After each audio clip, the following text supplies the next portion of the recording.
क्या आपको पता है कि फर्स्ट एम्पायर कौन सा था? First biggest empire.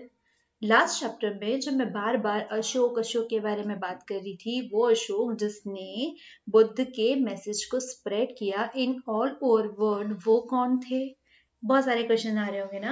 हालांकि आपको स्क्रीन पर दिखाई दे रहा होगा कि हम बात करने वाले हैं आज मौर्य एम्पायर के बारे में।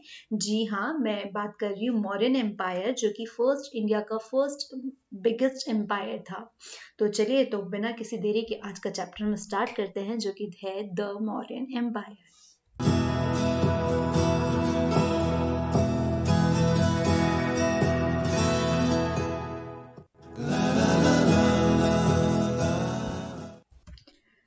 चैप्टर स्टार्ट करने से पहले हम यहाँ पर देख लेंगे कि इस चैप्टर में हमें क्या क्या चीजें पढ़नी है। तो सबसे पहले हम पढ़ेंगे द मौर्यंस की मौर्यंस कैसे आते हैं, इनका जो रूल रेगुलेशन एडमिनिस्ट्रेशन है वो क्या रहता है। द ग्रेटेस्ट मौर्यन रूरल, जिसमें से सबसे बड़े जो ग्रेटेस्ट मौर्यन थे मतलब अशोक, ठीक है, उसके बारे में पढ़ेंगे। चंद्रगुप्त मौर्य के बारे में पढ़ेंगे। The Kalinga war and the Dhamma, ठीक है, जो कलिंग वॉर हुआ था जिसने अशोक की लाइफ को चेंज करके रख दिया था, और यहीं से हम अशोक के साथ में बुद्धिज्म जो है उसको ऐड करके पढ़ने वाले हैं। Main feature of the Mauryan administration वो भी हम इसमें देखेंगे, and decline of the Mauryans की मौर्यन कैसे खत्म होते हैं, ये भी चीजें हम इस चैप्टर में देखने वाले हैं। तो चलो हम स्टार्ट करते हैं आज का चैप्टर। अगर हम मौर्यन एम्पायर के बारे में बात करें तो मतलब जो मौर्यन एम्पायर है वो first biggest empire of India है, ठीक है, मतलब जो इंडिया का सबसे बड़ा एम्पायर था मौर्यन एम्पायर, और ये फर्स्ट एम्पायर था, ठीक है, जिसे किसने बनाया था? चंद्रगुप्त मौर्य ने। The first empire of India was founded by Chandragupta Maurya. अब चंद्रगुप्त मौर्य कौन था, इसके लिए हमें चंद्रगुप्त मौर्य की थोड़ी सी जो बायोग्राफी है उसके ऊपर जाना पड़ेगा, जो हम एक सेपरेट सेक्शन में पढ़ लेंगे। ये जो एम्पायर था इसने इंडिया का ऑलमोस्ट एक लार्ज पार्ट जो है उसको कवर करके रखा था। दैट्स वाई हम लोगों ने इसको एक जो लार्जेस्ट एम्पायर है वो कहा, ठीक है, एक बिगेस्ट एम्पायर कहा। इसका जो एरिया था चंद्रगुप्त मौर्य का, ये मौर्यन एम्पायर के ऊपर हम बात करें तो इन्होंने almost Bihar, Orissa, Bengal, north western India और जो दक्कन का पार्ट है ना, पार्ट ऑफ दक्कन, ये सारी चीजें जो है इन्होंने कवर कर ली थी। इवन ये केरला, तमिलनाडु और थोड़ा सा नॉर्थ ईस्टर्न जो इंडिया है उसमें भी इन लोगों ने एंटर कर लिया था। Clear? A power was in hand of the emperor who ruled from the capital Pataliputra. अब यहाँ से जो राजधानी थी, जो कैपिटल था पाटलिपुत्र, यहाँ से ये पूरे ही इंडिया में जहाँ पर भी मौर्यन एम्पायर फैला हुआ था वहां पर ये रूल करते थे। अब जो मौर्यन एम्पायर है तो चंद्रगुप्त मौर्य जो है वो उनके गुरु चाणक्य जो है उसके ऊपर, मतलब उनके बिहाफ पे वहां पर रूल करते थे, और चाणक्य की हेल्प से ही ये इन्होंने मौर्यन एम्पायर जो है वो स्टैब्लिश किया हुआ था। अब हम बात करते हैं कि मैम इतने सारे सोर्सेज जो मौर्यन एम्पायर के ऊपर हम बात कर रहे हैं, तो ये इन्फॉर्मेशन आपको मिलती कहाँ से? हमें इसके बारे में, मौर्यंस के बारे में पढ़ना है, तो इन्फॉर्मेशन हम कहाँ से लेंगे? तो source of information about the Mauryans, तो अगर आपको मौर्यंस के बारे में जानना है तो बहुत सारी ऐसी बुक्स, क्योंकि हम बुक से ही ज्यादातर जानते हैं, ठीक है, तो उस टाइम की दो बड़ी हस्तियां थी, मेगस्थनीज, ठीक है, जो ग्रीक एम्बेसडर थे, जो सेल्यूकस निकेटर के साथ में आए हुए थे, उनके कोर्ट में थे। तो एक उनकी बुक थी इंडिका, और जो दूसरी है वो है अर्थशास्त्र, जो कि कौटिल्य की है, ठीक है। कौटिल्य या चाणक्य जो है वो बोथ आर सेम, ठीक है, दोनों एक ही है। तो इन दोनों की बुक से यहाँ की जो पॉलिटिकल, सोशल, कल्चरल लाइफ है इसके बारे में बहुत सारी हमको इंफॉर्मेशन मिलती है। क्लियर? फिर कुछ बौद्धिज्म जो लिटरेचर्स है उसके थ्रू भी हमें इसके बारे में इंफॉर्मेशन देखने को मिलती है। The account of Megasthenes, the great ambassador of Seleucus Nicator in the court of Chandragupta Maurya, he was a valuable information about the political, economical and social condition of that time in his book named Indica. तो that's very important कि आपको नाम याद हो कि indica जो है वो किसके टाइम की थी, और इंडिका के राइटर जो है वो कौन है, और ये किसके बारे में डिटेल से डिस्क्रिप्शन देते हैं, ये इंफॉर्मेशन जो है वो प्रोवाइड कराते थे। सिमिलरली जो चाणक्य है उनकी बुक है अर्थशास्त्र, ठीक है, अर्थशास्त्र रिटन बाय कौटिल्य और चाणक्य।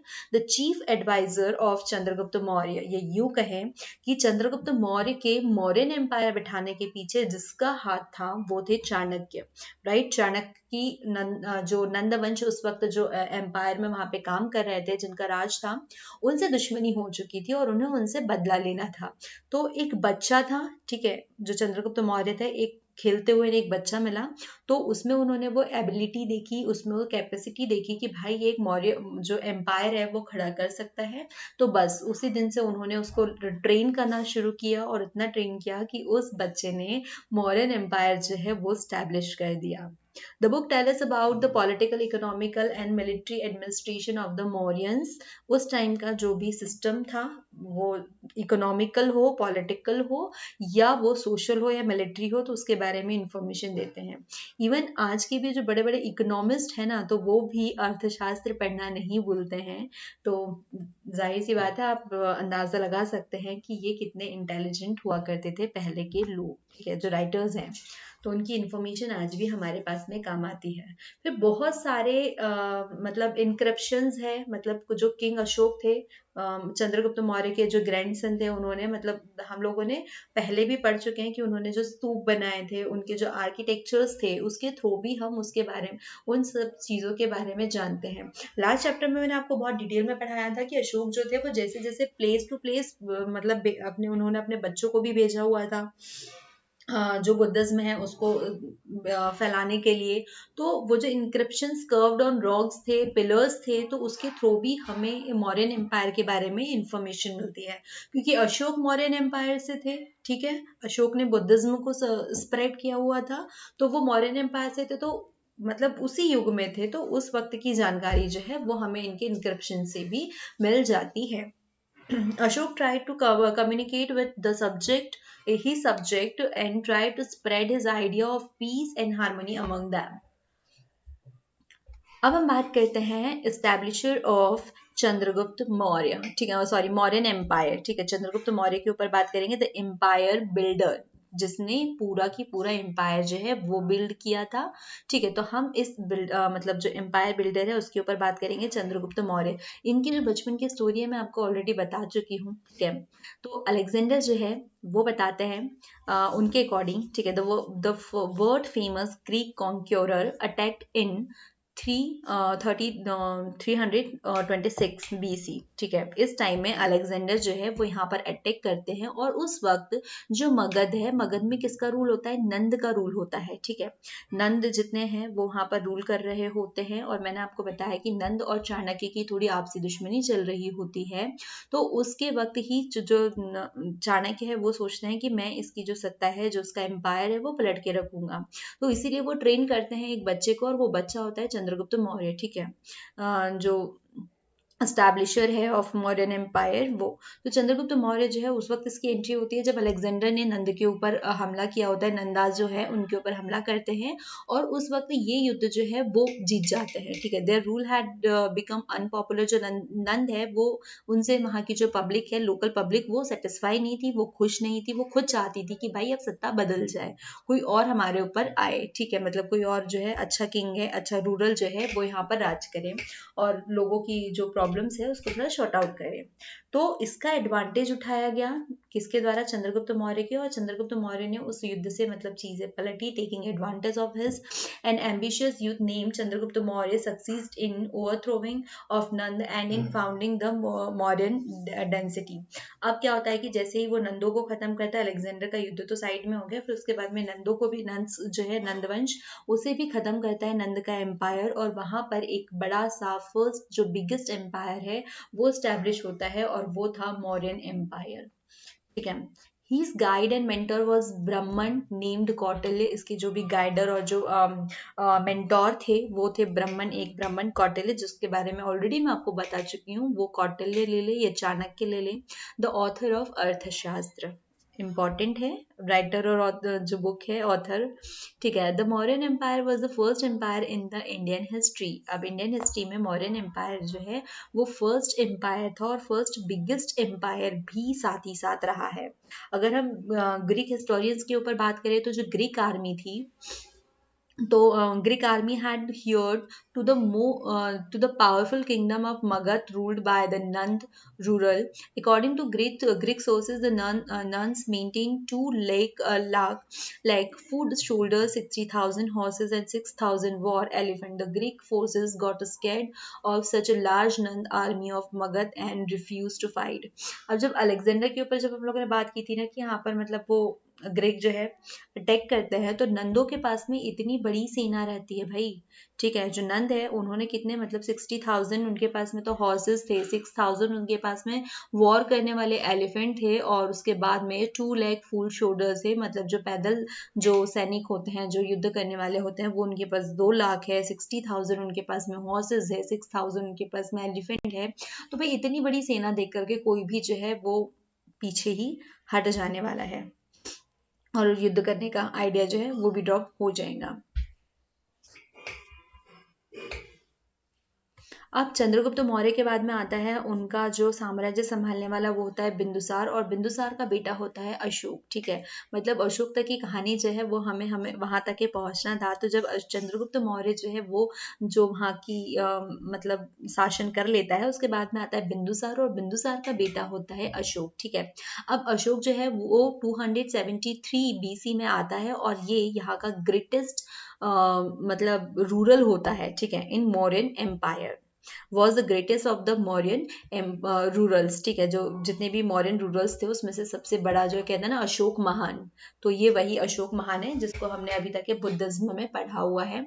अब अगर हम अशोक के बारे में यहाँ पर पढ़ना शुरू करें तो आपको पता होगा कि अशोक ने बुद्धिज्म जो है उससे बहुत बड़े लेवल पे स्प्रेड किया।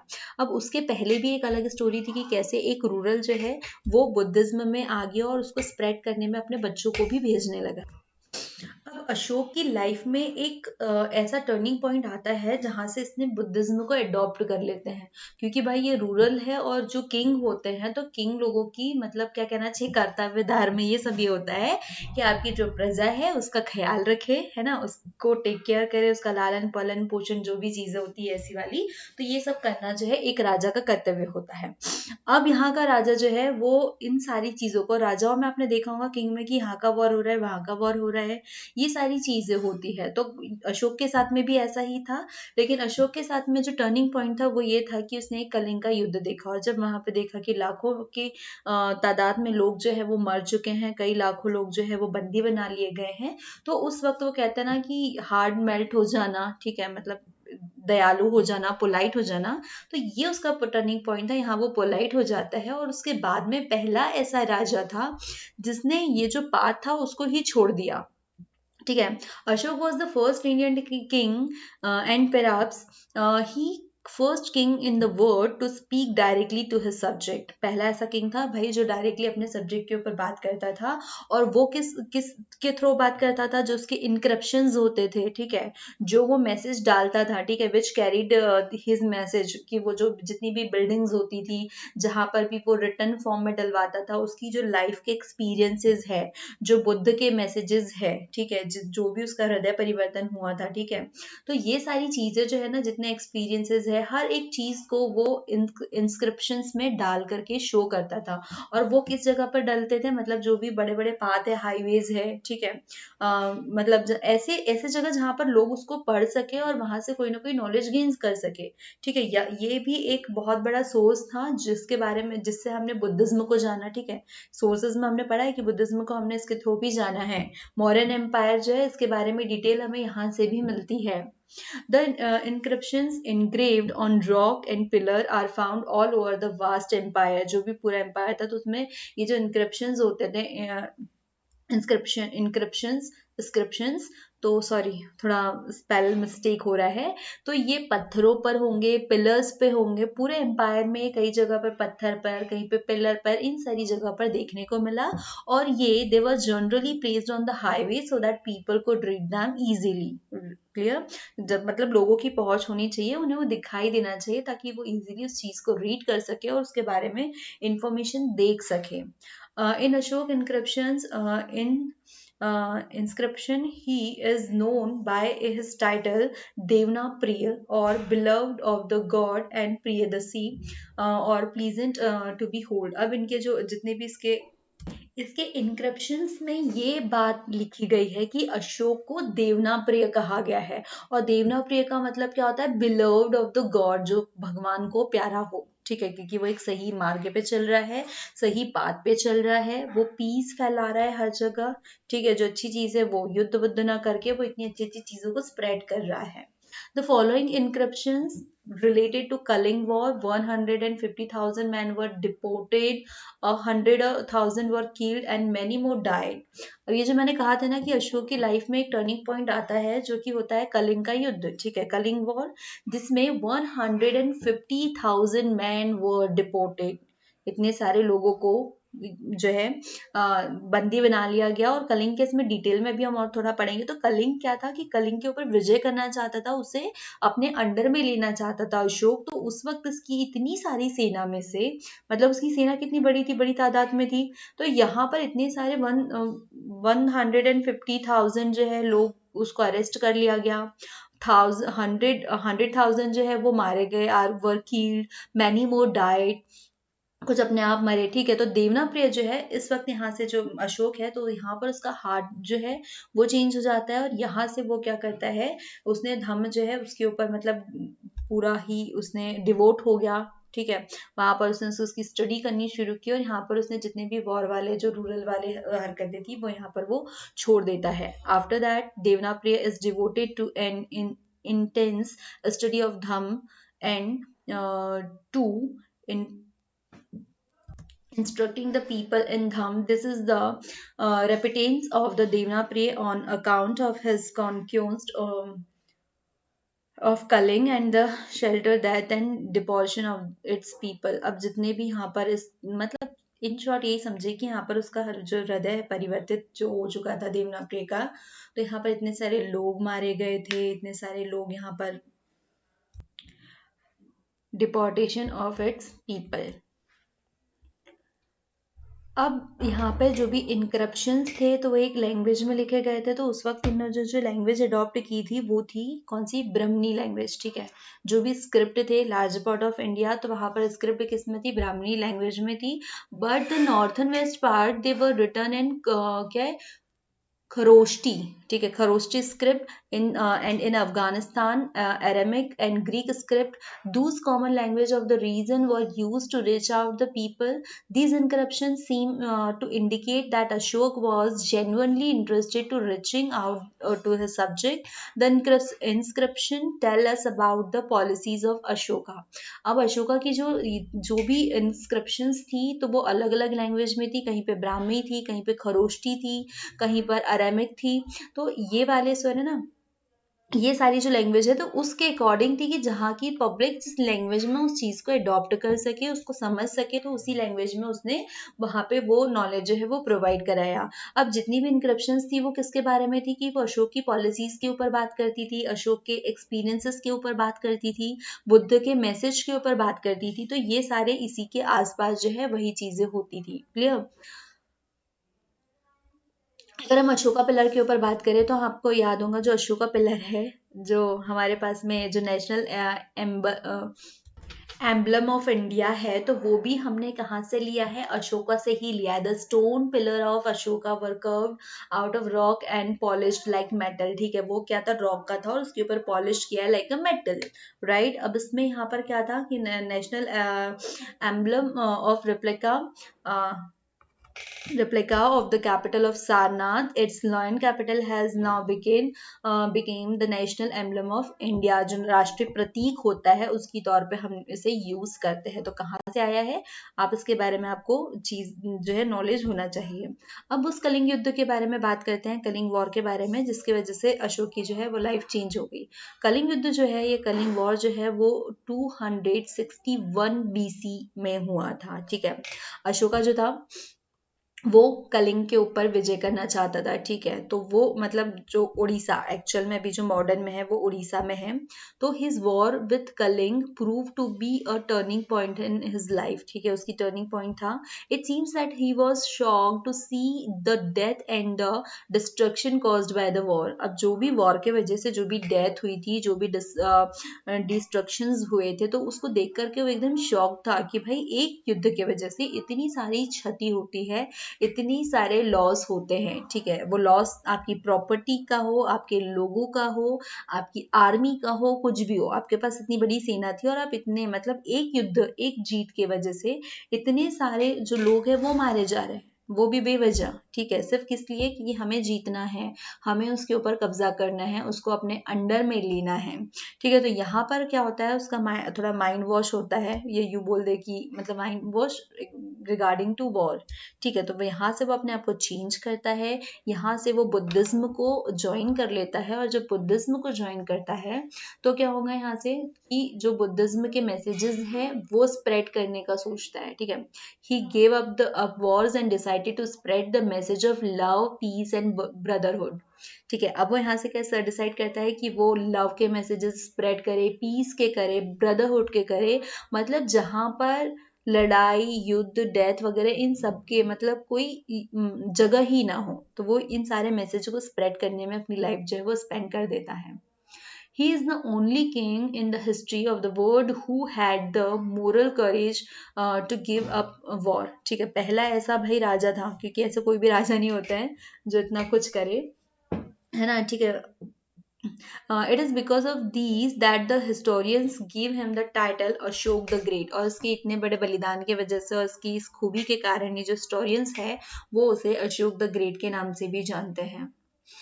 अब हम बात करते हैं अशोक धम्म के ऊपर बात करें तो अब हमें पता है कि वो फॉलोअर हो चुका था किसका, बुद्धिज्म का। As follower of Buddhism Ashoka gave up war and physical conquest, ठीक है। मतलब जो भी फिजिकल कॉन्क्वेस्ट होती है, जितनी भी विनिंग्स होती है, विनर्स जिसका भी हो सके, और जो भी वॉर्स होते हैं वो गिव कर देता है, ठीक है, गिव अप कर देता है वहां पे।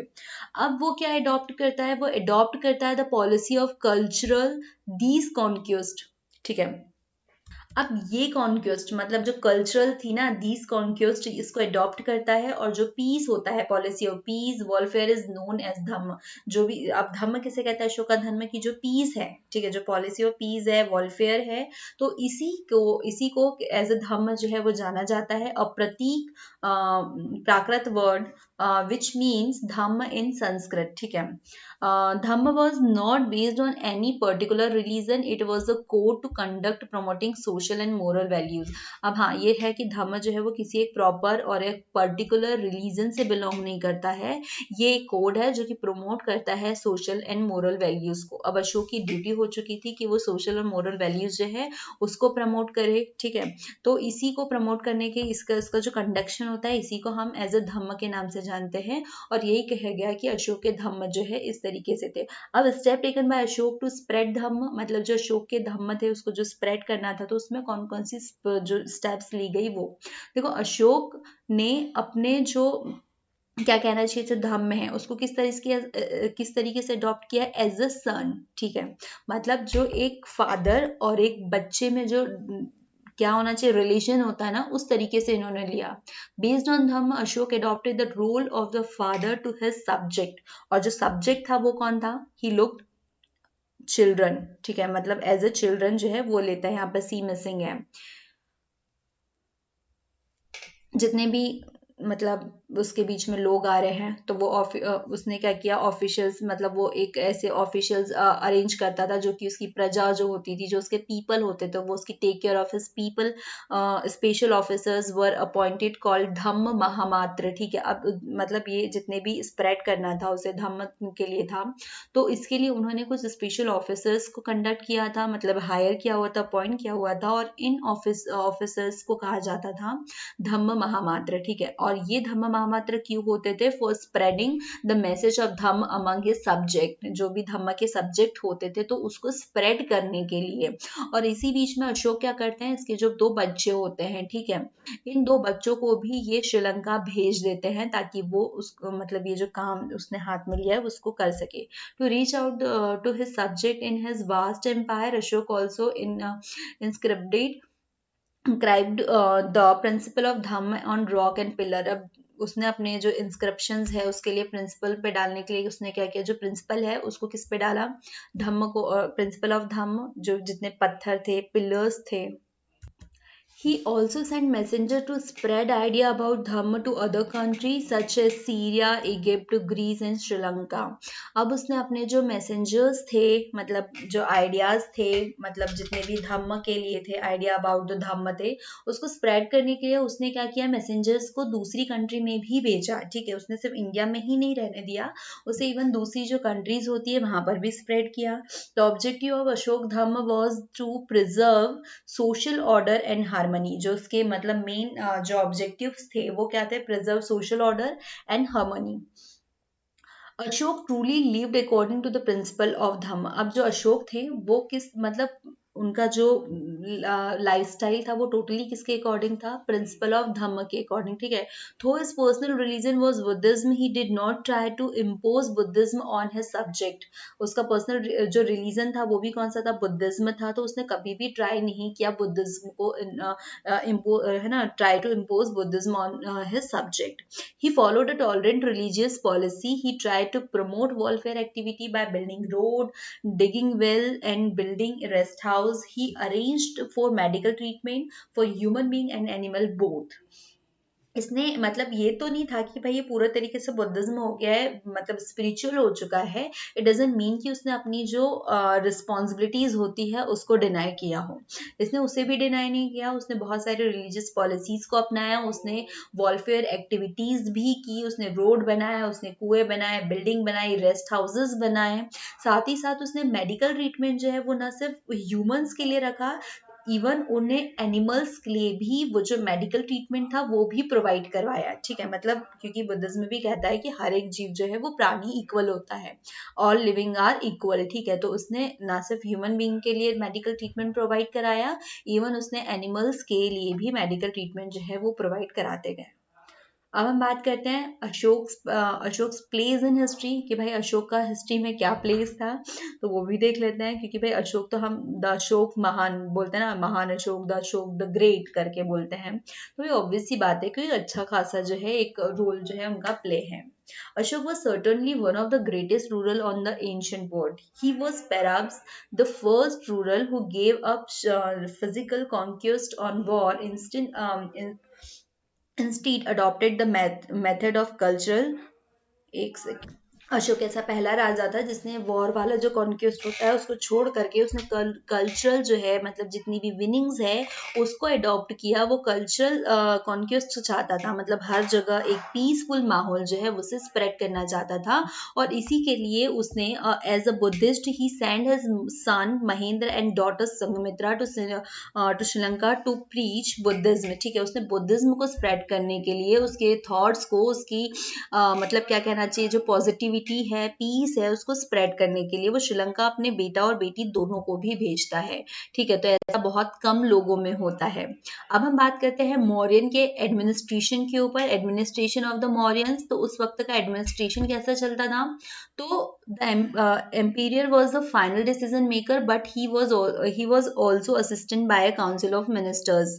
ठीक है, मतलब जो सिमिलरली अभी चलता है, देखो क्योंकि किंग है, रूलर है, तो जो एम्पीरियर होता था वही फाइनल डिसीजन मेकर होता था। बट इसका मतलब ये बिल्कुल नहीं है कि उसका डिसीजन जो है वो अकेले का हो। ठीक है, वो also assisted by a council of ministers, की जो मिनिस्टर की काउंसिल होती थी उसके द्वारा इसे असिस्ट किया जाता था, और इन सबका मिला जुला जो निर्णय होता था, जो डिसीजन होता था, वो राजा लेता था। ठीक है, the empire was divided into divided a number of provisions. ठीक है, अब जितना भी एम्पायर है उसको बहुत सारे प्रोविजंस में डिवाइड किया गया है, और हर एक प्रोविजन में एक प्रिंस जो है वो प्लेस्ड किया हुआ है रॉयल फैमिली से, जो कि ट्रस्टेड हो और वो उसके लायक हो कि मतलब उस प्रोविजन को चला सके।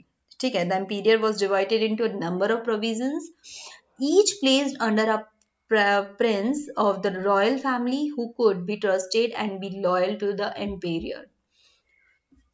पाटलिपुत्र, कौशंबी, उज्जैन, तक्षशिला, ये सारे इन प्रोविजंस के एग्जाम्पल है जो कि मौर्यन एम्पायर में थे। वी नो फ्रॉम अर्थशास्त्र that the administration of Pataliputra, the capital of Mauryans, was manage by the 6 committees.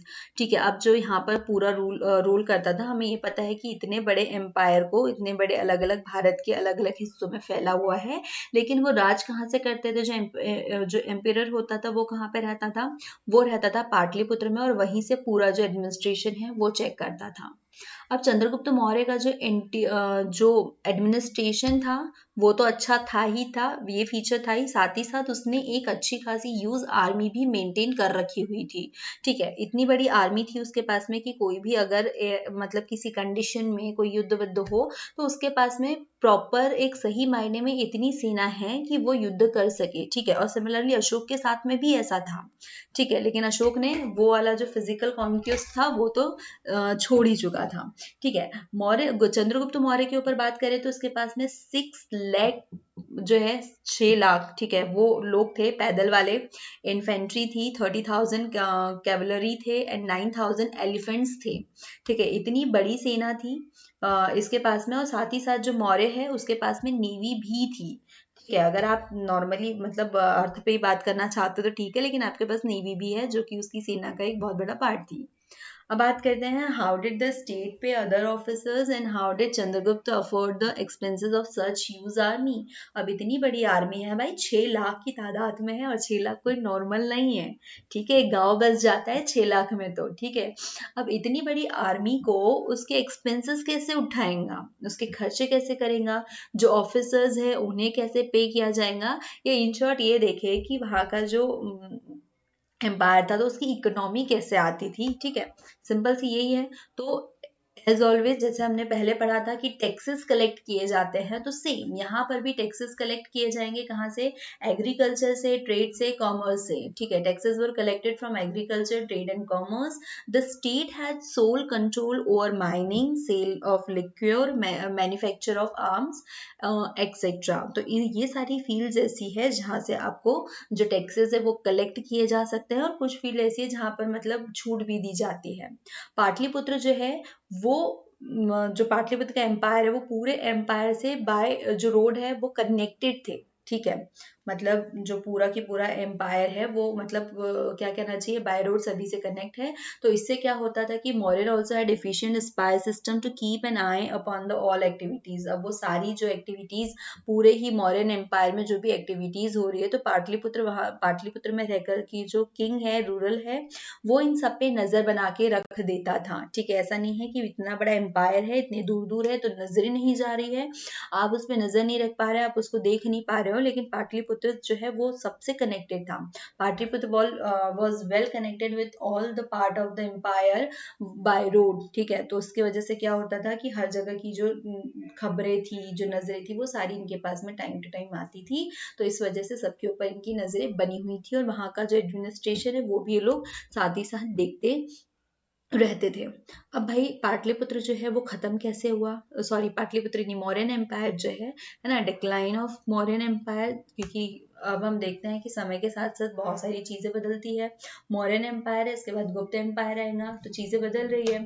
तो अब क्या होता है कि जब अशोक की डेथ हो जाती है इन 232 BC, तो उसके है ना 50 साल के अंदर, within 50 years of Ashoka death in 232 BC, the Mauryan empire. अब यहाँ से क्या होता है कि मौर्यन एम्पायर का जो पतन है, जो धीरे धीरे घटना है ना, डिसइंटीग्रेटेड, वो शुरू हो जाता है, डिसइंटीग्रेशन जो है वो स्टार्ट हो जाता है। क्योंकि जो अशोक है were not very capable and they could not control the vast Mauryan empire. ठीक है, क्योंकि वो पूरे जो इतना बड़ा मौर्यन एम्पायर है जो चंद्रगुप्त मौर्य ने खड़ा किया था। ठीक है, क्योंकि जो अशोक है इसकी मेन प्रियोरिटी क्या थी, पीस फैलाना।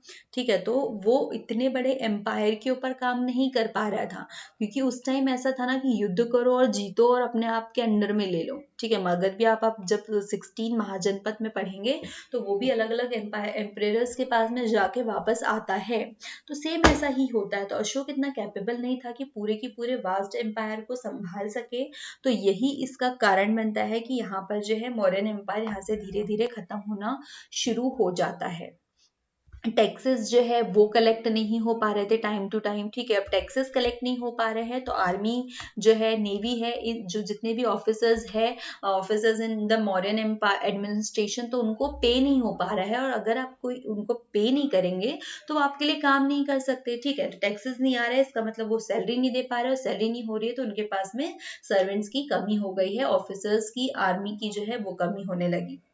और फिर उसके बाद में अगर हम बात करें तो the last Mauryan ruler Brihadratha was killed by his commander in chief Pushyamitra Shunga. ठीक है, अब क्या होता है, पुष्पमित्र शुंग जो है उसके द्वारा किसको मार दिया जाता है, बृहदत्त को मार देते हैं इन 185 BC। ठीक है, और उसके बाद में जो पुष्पमित्र शुंग जो है वो बृहदत्त को खत्म करके यहाँ से शुंग एम्पायर जो है वो स्टार्ट करता है। तो Mauryan empire came to an end यहाँ पे। ठीक है, अशोक के बाद में फिर जब बृहदत्त आता है तो इस टाइम में 185 BC जो है, तो इस टाइम तक के क्या होता है, जो मौर्यन एम्पायर है वो ऑलमोस्ट खत्म हो चुका होता है।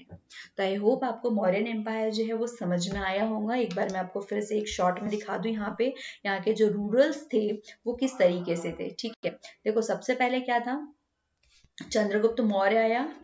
ठीक है, चंद्रगुप्त मौर्य ने मौर्यन एम्पायर खड़ा किया। उसके बाद में आता है बिंबिसार, बिंबिसार के बाद में आता है अशोक, और अशोक के बाद में बृहदत्त के टाइम तक के जो है पूरा की पूरा जो मुगल एम्पायर है, जो मौर्य एम्पायर है वो फिनिश हो जाता है। उम्मीद करती हूँ आज का चैप्टर आपको समझ में आया होगा। पूरा की पूरा जो मौर्यन एम्पायर है उसका जो एडमिनिस्ट्रेशन है, किस तरीके से अशोक जो है उसका जो हार्ट है वो चेंज हो जाता है इन कलिंग वॉर। तो अगर आपको कोई भी डाउट हो, कोई भी मतलब कुछ डाउट अगर बाकी रह गए होंगे तो आप मुझे कमेंट में बता सकते हैं। मैं कोशिश करूंगी आपका जो डाउट है वो खत्म करने की।